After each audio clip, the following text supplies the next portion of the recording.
maybe the not being able to see the colors of the wind and having to imagine that might be a little bit of an introduction to what I'm going to say this morning. I had threatened I was going to call on a few people, but I won't, because of great kindness that's inside of me. Maybe afterwards, but not so. In preparing my remarks for this morning, I thought a good bit about the personal genealogical research I did for my family about 25 years ago. In addition to sharing much of this experience with my sister Mary, what I remembered most about that time were the photos. Photos were so important. They were so real in giving me and my family a sense or a feeling for those whose names and dates were represented by them. On my mom's side, the family were Scotch-Irish, English, Welsh, Protestants from Virginia, Maryland, and Tennessee. Save for a few Presbyterians, they had all joined the Baptist communion by the 18th century. On Dad's side, the German Catholics who came from Bavaria, most from the small Rhine town of Offenburg, about 5 kilometers from Strasbourg, which prior to the Franco-Prussian War of 1860 was in the French-speaking section of Alsace. Though I've had difficulty tracing their immigration path, I believe that many, if not most of them, came in through the port of New Orleans and up the Mississippi and Ohio rivers to Kentucky, to the Falls of the Ohio, to Louisville, my place of birth, a settlement established by George Rogers Clark in 1778, named for King Louis XVI of France. Louisville was a part of the West, across the Appalachian Mountains wilderness of Indians, frontiersmen, fur trappers, and landless poor folk looking to establish homesteads in an area where they could afford it. It cost nothing. The land in the coastal and Piedmont areas of Virginia and Maryland was more expensive, and slave labor was hard to compete with. The thing that piqued my interest in thinking about my genealogy is the story of the Mormon trek west in the 1850s, which was a tale in a novel I've just finished reading, which is entitled Fire and Ore. The Mormons, led by Brigham Young after their founder Joseph Smith was killed in Illinois, headed for Utah, and they called that their New Zion. In truth, these Mormons were not a particularly well-liked group, mainly, I think, because of their acceptance of polygamy, which in their case meant men having more than one wife, not vice versa, ladies. Sorry. What piqued my interest in reading this book was the fact that these Mormon settlers were developing, even then, a cache of genealogical materials, which in our time is going into a big business called Ancestry.com. The Mormons believed that since all believers would eventually be united in paradise, that it was important to find out as much as possible about your ancestors so you would know them when you meet up with them. Another sort of hidden fact is that for a Mormon, one was only allowed that privilege if they were judged to be among the top of 3 tiers of the righteous in heaven. Tiers 2 and 3 did not earn that privilege. As a personal reflection, though I have found Ancestry.com to be helpful, I am not a believer in a heaven where you just hung around with your family all day. Well, since this idea of a family reunion for all eternity did not resonate well with me, I began thinking about what happens when we leave this world. That's when I began reflecting on evolutionary theology and Teilhard de Chardan's idea that all creation is moving toward a unity, a oneness, a non-physical universe that satisfies his proposition that believes that, quote, we are not human beings having a spiritual experience, but spiritual beings having a human experience. Whether his description of the next life is accurate, it sure makes sense to me to think about it that way. As many of you heard from me before, this plaque says, life is not about waiting for the storm to pass. forgot the rest of it. But learning how to dance in the rain. Using this statement as my mantra has absolutely changed my life. It has helped me to be less fearful, more straightforward, less volatile, and more willing to allow others to know me and to love me, and for me to want to know others and to have the privilege of loving them. A similar quote from Teilhard is, "It doesn't matter if the water is cold or warm if you're going to have to wade through it anyway." Very similar to this particular statement, and that strikes me though as tough love. You know, you got to go through it no matter what. He also stated that our duty as men and women is to proceed as if limits to one's ability did not exist. We are collaborators in creation. You know, think about that once in a while. We are collaborators in creation. Here I hear a message of confidence and courage. And a third statement, or actually a definition of his model for evolution, is, quote, this is a mouthful, a convergent progression from primordial multiplicity through increasing layers of complexity toward a final omega point of spiritual confirmation. It's like a cone. Everything comes together at the end. Musing on this last statement brought forth from some of my synapses or crevices up in my little brain here some words of the poet William Butler Yeats from his well-thought-of poem, The Second Coming, in which Yeats speaks of, quote, turning and turning in a widening gyre.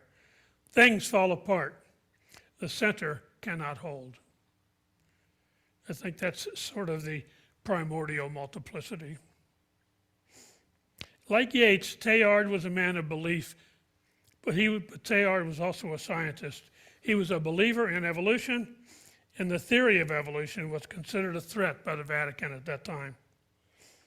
He was sent away to China, where he continued to meditate on his ideas and also to work as a scientist, and became one of the group of scientists who discovered Peking man. Going back to his theory of evolution, Teilhard believed that history was headed in the direction of unity, a unit of creation centered around Jesus Christ. The thing that draws me to Teilhard's thinking is his equating the omega point with the presence of Jesus, that it is the final oneness in this life through Jesus Christ. What draws me to this way of thinking is that years before I joined this UU congregation, I was a Unitarian, a small U. The Christian argument for seeing God as a Trinity, in my opinion, did not hold water. And freeing myself from this belief has made it possible for me to view Jesus as a model for how to behave and as a conduit between the human and the divine, the physical and the spiritual.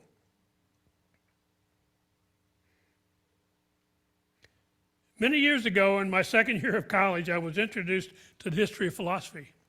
I even remembered that Frederick Copleston, S.J., was the author, and that the textbook was in the neighborhood of 700 to 1,000 pages in small type, maybe like 11 point. It was first published in 1945. I wasn't alive, I wasn't old enough then, but just to let you know. I'm not about to launch into a lecture on the history of philosophy, but I do want to mention a few philosophers who were on the idealistic side of the aisle. A group who I usually thought of as sort of whacked out. How could they really believe this stuff that they talked and wrote about? Three examples of the idealistic folks are two pre-Socratic Greeks, Zeno of Elea and Heraclitus of Ephesus, and Bishop George Berkeley, an Irish-born Anglican priest who lived in the 1685 to 1753 time slot. Zeno was a believer in the appearance versus reality theme. His most well-known paradox is the story of the arrow, where he argued against the idea of motion, stating that an arrow in flight, though it appears to be moving, it really is not. Note here we are talking about ideas, not the physical universe. Heraclitus believed that no one ever steps in the same river twice, that once you withdraw your foot from the water, the next time it will be in a different river. As opposed to Zeno, he stated that everything is constantly changing, that there is a dark world, that everything has an opposite, that a thing is both is and is not at the same time. In the third example, Bishop George Berkeley defended his belief in idealism by stating that reality exists exclusively in the mind and its ideas, that material things are mind independent. A thing exists only because I believe it exists. This exists only because I believe it exists. You know, it can be fun to discuss these theories and to create logical, syllogistic arguments of their truth or untruth. But the thing that all three have in common is the belief in the reality and existence of the world of ideas. Both Plato and Aristotle argued against the theories of Zeno and Heraclitus, but did not disagree about the mind and the world of ideas. Bishop Berkeley, on the other hand, argued with the dualism of the idealistic and the materialistic world. He believed that there was no dualism since the materialistic world did not exist. The chair you're sitting on does not exist except you believe it exists. If you would not believe it exists, you would probably fall on the floor. His famous syllogism was this: A, we perceive ordinary objects. B, we perceive only ideas. Therefore, ordinary objects are ideas. We find in Teilhard, a 19th and 20th century person, an acceptance of both the material world and the world of ideas. He's a post-Darwinian scientist who accepted the theory of evolution, who put the evolutionary scheme and his religious beliefs into a belief or a theory that the universe, the noosphere, is moving in the progressive direction to the omega point centered in Jesus Christ. Similar to the William Butler Yeats in The Second Coming, he saw the universe as moving from wild chaos to a single point, the omega point, Jesus Christ. The last two lines of Yeats' poem read, "And what rough beast, its hour come around, at last, slouches toward Bethlehem to be born." And I'll say that again. "And what rough beast, its hour come around, at last, slouches toward Bethlehem to be born." Some questions for thoughts for us today. What do we, the Unitarian Universalists of the 21st century, in communion here in Churchville, Maryland, do with this information? We can say that Teilhard is from an earlier generation. His stuff is outdated. We can say that this Teilhardian stuff of noosphere, omega point, and Jesus Christ as the great unifier is just the right stuff. It makes sense. We can say that this sermon has piqued my interest in learning more about it. Or we can say that this stuff makes no real logical sense to me and I'm not interested in it at all. Whatever you believe, however you deal with the stuff today and after, know it is a legitimate way of looking at creation, civilization, history, humanity, and the end times. I would venture to say that we all think about these ultimate questions. We all wonder about the next life, or better said, the next phase of our spiritual lives.